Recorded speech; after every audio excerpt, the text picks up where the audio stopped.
उद्या निकालाचा दिवस अत्यंत महत्त्वाचा पहिली काय अपेक्षित आहे भाजपला काय उद्याचा निकाल हा भारतीय जनता पार्टीकरता आणि महायुतीकरताही विजयाचा दिवस असणार आहे। भारतीय जनता पक्षाला यापूर्वी कधी मिळालं नाही एवढं यश नगरपालिका निवडणुकीमध्ये भारतीय जनता पक्षाला मिळणार आहे। यापूर्वी ज्या नगरपालिका आमच्याकडे नव्हत्या त्याही नगरपालिका आमच्याकडे येणार आहे आणि जनतेचा कौल हा भारतीय जनता पक्ष आणि महायुतीच्या बाजूने आहे। जेव्हा प्रचाराच्या वेळी आम्ही बघितलं तर मतदाराचा कौलसुद्धा भाजपाच्या बाजूने आहे, त्यामुळे मोठा विजय होणार आहे। राष्ट्रवादी हा पक्ष जो आहे अजितदादा गट काही ठिकाणी भाजपसोबत तर बऱ्याच ठिकाणी शरद पवार गट किंवा जिथे जमेल तिथे त्याच्यासोबत आघाडी करण्याच्या तयारीत आहे महानगरपालिका निवडणुकीसाठी। अजितदादांना त्यांच्या पक्षाचे अधिकार आहेत आणि त्यामुळे त्यांचा निर्णय माननीय सुनील तटकरेजी, प्रफुल्ल पटेलजी आणि अजितदादा घेतील। मला वाटतं की महायुती आम्ही करतोच आहे, पण ज्या ठिकाणी खूप जास्त कार्यकर्ते आहेत सर्व पक्ष मिळून, त्यामुळे तेवढ्या सीटमध्ये ते पूर्ण होऊ शकत नाही, लढू शकत नाही। अशावेळी मात्र वेगवेगळा लढण्याचा काही ठिकाणी राष्ट्रवादी, काही ठिकाणी आम्ही तर महायुतीत लढतो आहे, शिवसेना भाजपा, पण ज्या ठिकाणी खूप जास्त संख्या होते आहे त्या ठिकाणी मात्र मित्र मैत्रीपूर्ण लढत होईल। आणि त्यामुळं ज्या ठिकाणी मैत्रीपूर्ण लढत होईल त्या ठिकाणी मात्र आम्ही कुठलेही मनभेद होणार नाही, असं कुठलंही वक्तव्य आणि निवडणुकीमध्ये असं कुठलंही कार्य आमच्याकडनं होणार नाही। मुंबईमध्ये भाजप 102 जागांवर आणि शिवसेना 48 जागांवर लढेल अशी शक्यता आहे आणि भाजप मोठ्या भावाच्या भूमिकेत मुंबई महानगरपालिकेत असं बोललं जातं। नाही, आता तिथे 2 दिवसाच्या आतमध्ये आमचे सर्व मुंबईची कोर कमिटी, शिवसेनेची कोर कमिटी बसून याबाबतचा अंतिम निर्णय करणार आहे। रवींद्र चव्हाण यांनी ज्या पद्धतीने सांगितलं महायुती शब्दप्रयोग टाळलेला आहे त्यांनी, त्यामुळे महायुती मुंबई सोडून होईल की नाही या संदर्भात आशंका आहे आणि बऱ्याच ठिकाणी अजितदादाच्या पक्षाला बोलावलंही नाही बैठकीला, नागपूर, पुणे नाही, पहिल्या टप्प्यामध्ये शिवसेना भाजपा आम्ही त्या ठिकाणी एकत्रितपणे आमचे कोर कमिटीचे मेंबर प्रत्येक महानगरपालिकेला बसत आहेत, चर्चा करत आहेत। ज्या ठिकाणी खूप जास्त कमी सीट आहे आणि जास्त कार्यकर्ते आहेत त्या ठिकाणी मात्र थोडा किवास आहे। आता काही ठिकाणी अजितदादांना वेगळं, काही ठिकाणी सोबत असं लढावं लागणार आहे, तर शेवटी निर्णय अजितदादा करणार आहे, त्यामुळं त्यांच्या पक्षामध्ये मी काही बोलणं योग्य नाही। पुण्यात ऑपरेशन लोटस राबवलं जात आहे, अनेक माजी नगरसेवक वगैरे जे आहेत ते पदाधिकारी आज भाजपमध्ये आज भारतीय जनता पार्टीमध्ये पुणे, पिंपरी चिंचवडमधील मोठ्या प्रमाणावर कार्यकर्ते भाजपमध्ये येत आहे, त्यांचं मी अभिनंदन करतो।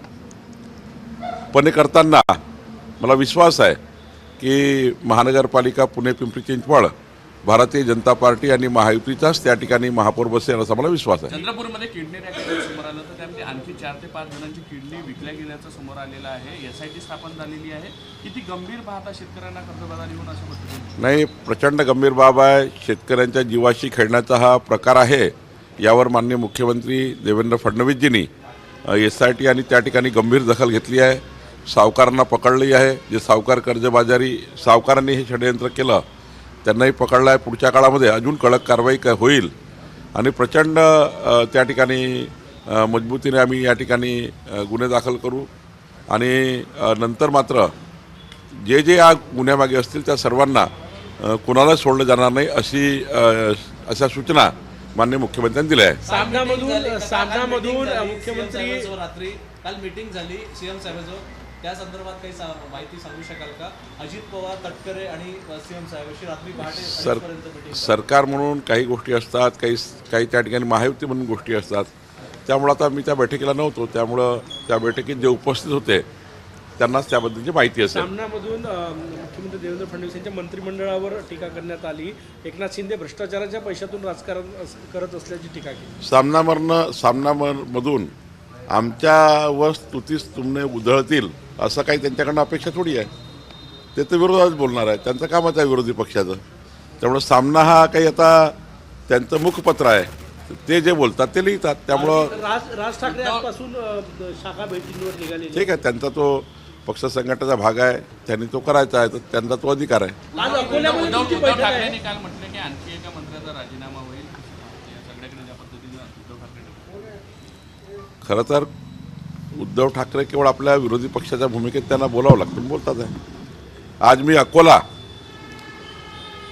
परभणी आणि जालना या 3 महानगरपालिकेमध्ये आमची पक्ष संघटना आणि येणाऱ्या निवडणुकीमध्ये जो कृती कार्यक्रम आहे, म्हणजे निवडणुकीच्या फॉर्म भरण्यापासून तर निवडणुकीच्या मतदानापर्यंत भारतीय जनता पार्टीच्या संघटनेने काय काय त्या ठिकाणी कशी कशी निवडणूक लढावी याकरता आमची कोर कमिटीची आणि सोबत संघटनेची बैठक आहे.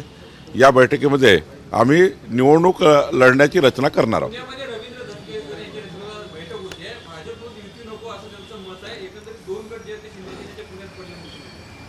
शेवटी एकनाथ शिंदे साहेबांनी निर्णय करायचे आहे आणि एकनाथ शिंदे साहेबांनी निर्णय करताना हे सांगितलं आहे की भाजपा शिवसेना युती लढेल. लाडकी बहीणचे पैसे 14 जानेवारीपूर्वी मिळणार आहे. केवायसीला मुदतवाढ देण्यात आलेली आहे.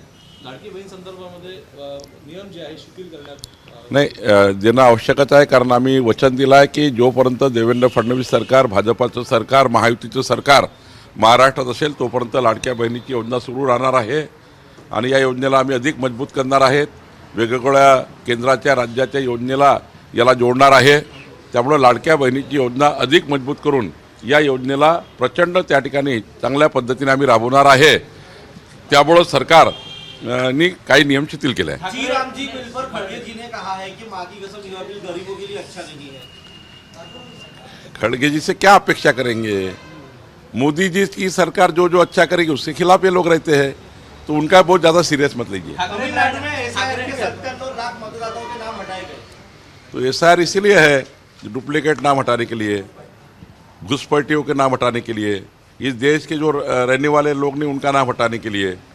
देखिए, हमारी मतदार यादियों को दुरुस्त करना, उसका 2 नाम 3 नाम 4 नाम है उसको दुरुस्त करना ये काम है चुनाव आयोग का. चुनाव आयोग काम कर रहा है, तो जो गलत है उसको तो निकालेंगे. महानगरपालिका निवडणुकीसाठी भाजपची तयारी जोरात सुरू आहे. कुठले मुद्दे घेऊन तुम्ही मतदारांपुढे जात आहेत, काय सांगणार?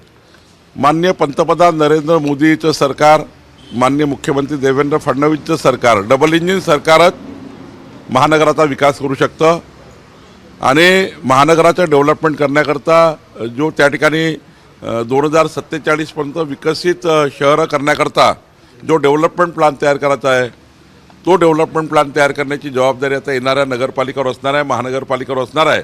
त्यामुळं डबल इंजिन सरकार आणि खालचं महानगरपालिकेचा महायुतीचा महापौर असं तिघही मिळून विकासाचा संकल्प आम्ही केला आहे. आणि मला विश्वास आहे की आमचं जे भारतीय जनता पार्टी महायुतीचे महापौर निवडून आल्यावर देवेंद्रजीच्या सरकारकडनं आम्ही चांगल्या पद्धतीने डेव्हलपमेंट करू, विकसित शहरं करण्यासाठी सर्व प्रकारच्या योजना आम्ही करू. ठाकरे ब्रँड संदर्भामध्ये एक पाहिलं आपण दोन्ही भाऊ एकत्र येतील असं सांगितलं जातं आणि मुंबईमध्ये मुस्लिम मतं जे आहेत त्याच्यावरती लक्ष द्यायचं आहे. त्यांना काय करायचं ते करू द्या, आम्ही 51% मतं घेऊन जिंकू. देश विदेशातील प्रत्येक घडामोडींचे लाईव्ह अपडेट मिळवण्यासाठी आता साम टीव्हीच्या सर्व सोशल मीडिया प्लॅटफॉर्मला लाईक, फॉलो आणि सबस्क्राईब करा. तसंच सर्व नोटिफिकेशनसाठी बेल आयकॉन प्रेस करायला विसरू नका.